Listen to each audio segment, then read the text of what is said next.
The Great Adventure of the Bentley Girls. Exterior cemetery day. Alton, Hampshire, UK, 1802. It's a typical grey British morning. Miss Lucy Bentley, in her 20s, dressed in an elegant black dress, is mourning the death of her father among several other members of a wealthy British gentry. His tombstone, decorated with the head of a cherub, reads, "Here lieth ye body of Sir Thomas Bentley, who departed this life 23rd March 1802, in the 59th year of his age." Exterior, Bentley estate, same day. Lucy and her fiancé, Mr. Barney Bentley, mid-20s, walk through a beautiful garden. It's early spring and the flowers are starting to bloom. Midday sun begins to shine through the dark clouds. Lucy touches lightly a white rosebud. These were his most treasured possessions. Lucy wipes a tear with a gloved hand. Mr. Ridley promptly offers her his handkerchief. Here, my darling. Lucy takes the handkerchief and thanks him with a faint smile. Oh, Barney, I miss him so much. I cannot bear the thought of being alone now. You will not be alone for long, my dear. Soon you will be my wife, and we'll move to Ridley Manor. The couple walks by a stone gazebo. From there, we see the astonishing Bentley mansion. The sight is absolutely breathtaking. The mansion has countless windows and chimneys, trees and fountains surrounding the place, giving it a majestic look. They enter the gazebo and admire the sun peeking up through the clouds over the mansion, giving it a golden glow. Lucy turns to Mr. Ridley and takes his hands. Would you still marry me, even if all my fortune is given to an estranged relative? Mr. Ridley smiles and kisses her hands. Of course, my dear. Lucy smiles weakly. I worry about my fate, but I worry more about my dear sister and her daughters. There is nothing you can do for them, Lucy. Lucy bites her lips and frowns. But Martha should at least know about Father. Mr. Ridley touches her cheeks lightly to soften her expression. You cannot contact your sister, Lucy. It would tarnish your reputation. Lucy's eyes water again. She cannot look him in the eyes, so she simply nods in agreement. She turns her gaze toward the mansion. Interior, Bentley's study, day. Mr. Bentley's study is furnished with dark wood furniture, big armchairs, and heavy curtains. Some thick books, paper, ink stains, and burned candles compose the environment, as if nothing had been touched since his passing. Lucy stands behind her father's desk, observing his portrait, that of a stern man in his 50s, hanging right above the fireplace. Mr. Johnson, 40s, her father's lawyer, comes in. Miss Bentley. Lucy turns to the door and acknowledges his presence. Mr. Johnson, come in. Do sit down, please. Mr. Johnson, who has a sack of paper and books under his arm, takes a seat at the desk and places a big pile on the table. Lucy takes a moment before sitting on her father's chair. She seems nostalgic. She finally sits down. My condolences, Miss Bentley. Her father was an honorable man. That he was, Mr. Johnson. A few seconds of silence ensues. Mr. Johnson takes out a letter from his stack of papers. Shall we begin?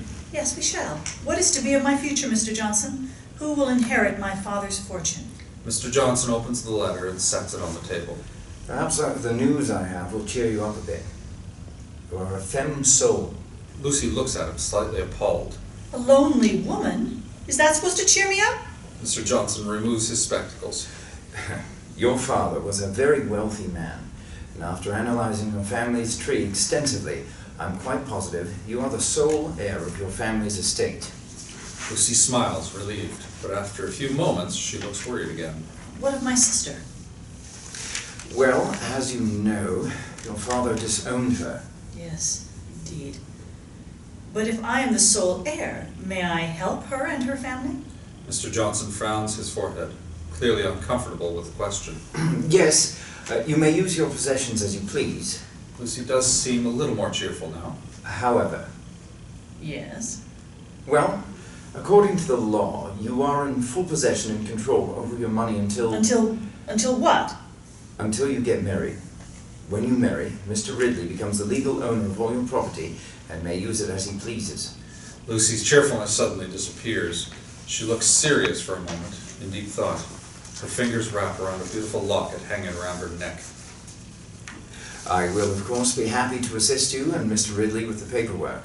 Lucy stands up, determined, startling Mr. Johnson. Mr. Johnson, there is something else I need from you. Cut 2. Exterior, small cottage, day.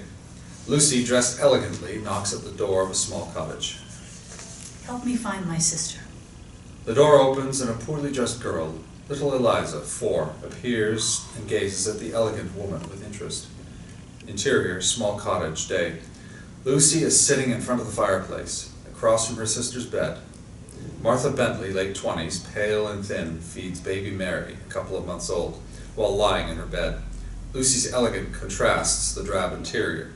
Little Eliza and little Julia, too, play with ragged dolls in a corner of the room while the two sisters talk. He's gone then? Lucy nods. Though Martha wears threadbare clothes, she speaks in the manner of an educated, high-born woman. Indeed, just this past month. Martha nods. She looks at the baby for a moment, then back to her sister. Did he say anything before he... Lucy shakes her head.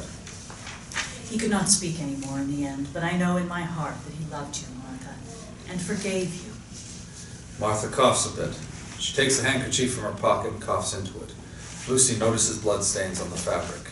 She understands the severity of her sister's illness. Oh, my dear Martha. Martha pays no attention to her sister's desperation. She gazes at her daughters playing, then back to her sister. Do you remember when we were little and we played with dolls just like them? Lucy looks at the girls and smiles. Yes, we were best friends. I would like to think we still are. That's why I'm here, dear sister. Martha finishes feeding the baby. Lucy stands up, takes the baby from her sister's weak arms, lays her down on her little crib. What do you mean? Lucy sits on the bed, close to her sister. It means I can help you, financially. Martha notices the locket around her sister's neck. She raises her hand and touches it. Lucy places her hand on top of her sister's. Dear Lucy, there's not much you can do for me anymore. Lucy's eyes water. She understands. But there is something you can do for my daughters. Lucy leans closer, and Martha whispers in her ear so that the girls won't hear them. Find them good husbands. Do not allow them to make the same mistakes I did. Lucy sits back, holds her sister's hands, and looks into her eyes. Yes, I promise. Interior, Bentley's sitting room, day. Lucy stands in front of Mr. Ridley, who looks quite distressed. I do not understand. I cannot marry you, Mr. Ridley. Please, Lucy. I must break our engagement, Mr. Ridley. I wish you well. Mr. Ridley's mouth open as if he has something else to say, but no words come out. Instead, he closes his mouth, recomposes himself, nods in acceptance, and leaves. As soon as Lucy is alone, her firm demeanor is gone, and she breaks down in tears.